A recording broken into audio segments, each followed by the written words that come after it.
We have to vote for upward mobility.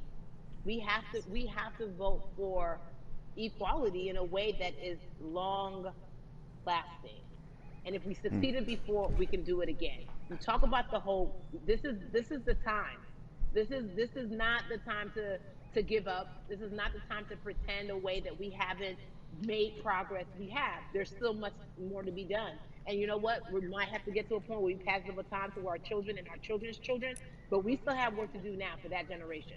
Von Orgy, you are everything. You are Molly, but you are not Molly. But I love you so much as Molly on HBO's Insecure. You are an amazing podcaster, Jesus and Jola.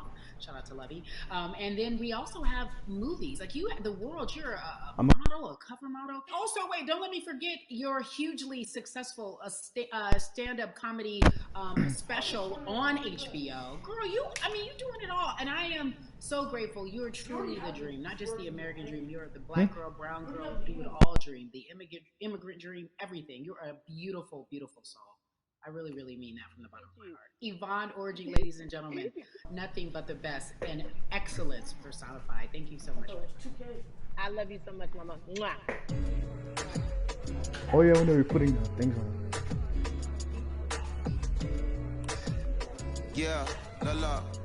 So Atlanta has been one of the hotbeds in terms I of can't do political emotes, unrest no. and social injustice. We've seen so much happen in that city, and we've also seen so much come from that city, including Yeah. one of our very own founding fathers of the civil rights movement, and that's Martin Luther King Jr. But right now, we want to welcome in someone who has used his platform to talk about voting, to talk about racial injustice, and how he's trying to help. Atlanta's very own Russ joins us now on We the People.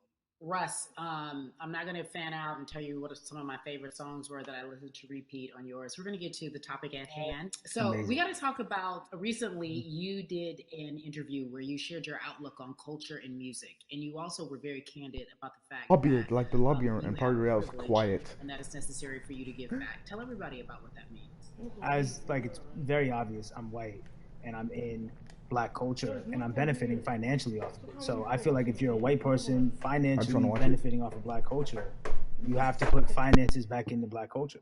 It's just that simple. The screenshots with your feelings, it just comes off like fake empathy because it comes off very dismissive and very oh, that sucks for y'all. But anyway, back to what I was doing.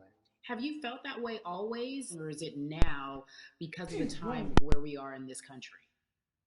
I've always had the feeling. I think now it's just obviously elevated. It's a new level, and there's new, it's to the point now where you can't.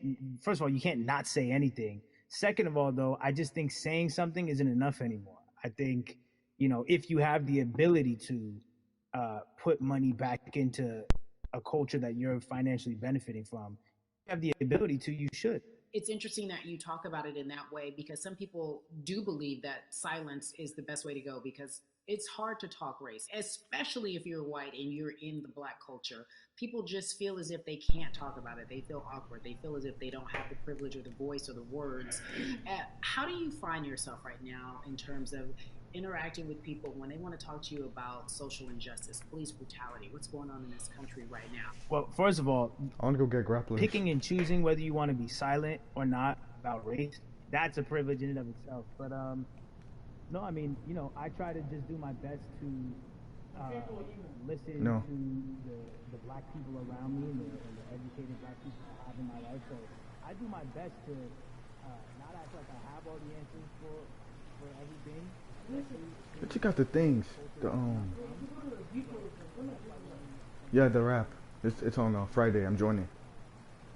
How are you gonna join? I'm not gonna join. I said it's on Friday. Yes, You don't do events. Alright. You're gonna get the rap. You're gonna get the rap either way, like the way you get the vert emo. So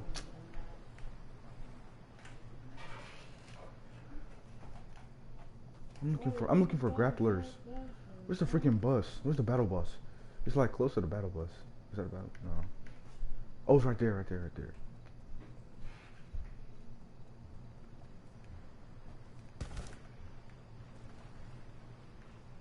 They took them out.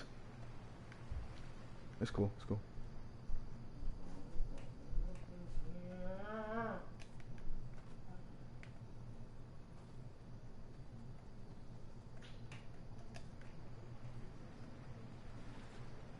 Ain't nothing. Ain't nothing.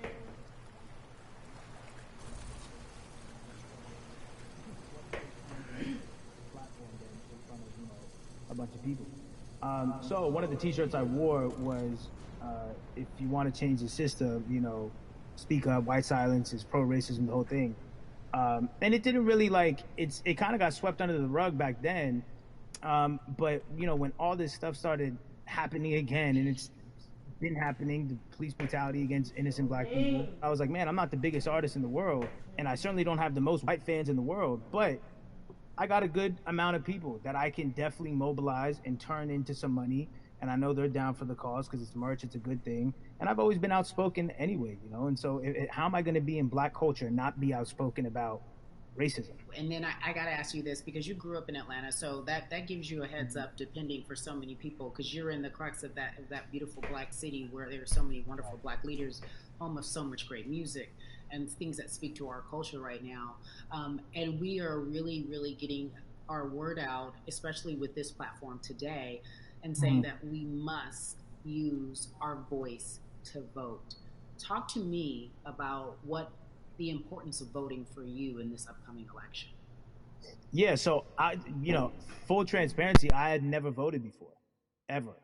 Um, and because I was one of those people who was like, my vote doesn't matter, and I don't know, maybe it's because I was younger, maybe it's because I really thought that, or I don't know, but I just think that it's got to, now this is a bit of a privilege to say it's got to a breaking point for me because obviously it's been past the breaking point for black people, but I think that as a whole, the young people need to get out and vote because we're the ones that never show up.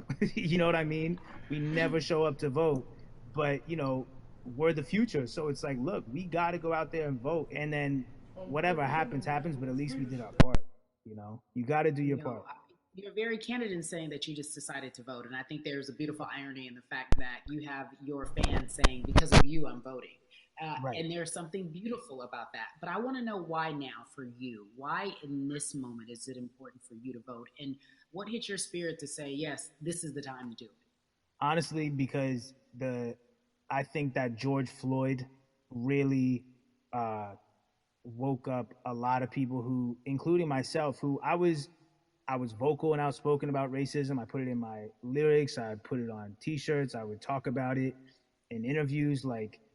I was vocal about it. But that video in that moment, I think me along with a lot of other people just kind of was like, all right, like words are simply not enough anymore. We gotta do something, whether it's raising money, whether it's voting or all the above. Like we got to do something, and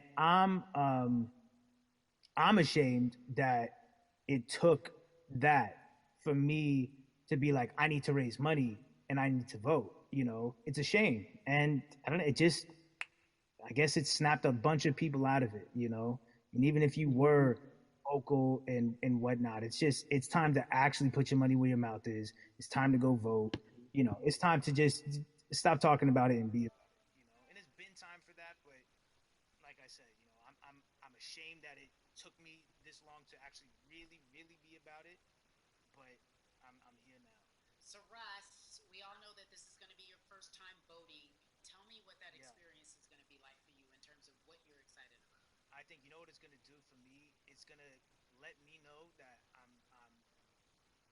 contributing to something bigger than myself, and I'm actually putting my money where my mouth is, and I'm being about it because for so long, and I know I'm not alone with this, but standing on the outside, it's like, all right, but did you vote?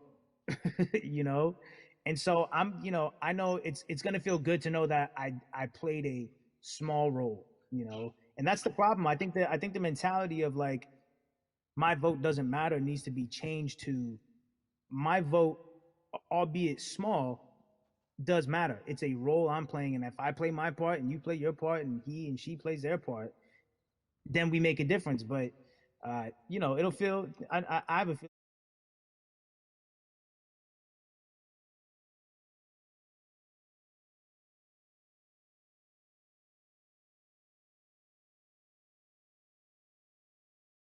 voting is an easy way to give, you know. Yeah. To whom much is given, much is required, and you have been given a huge platform, and we are so grateful for you, Russ. Philanthropist, artist, community activist, first time voter. We appreciate you for doing Yes. this, okay? Thank you. I appreciate y'all.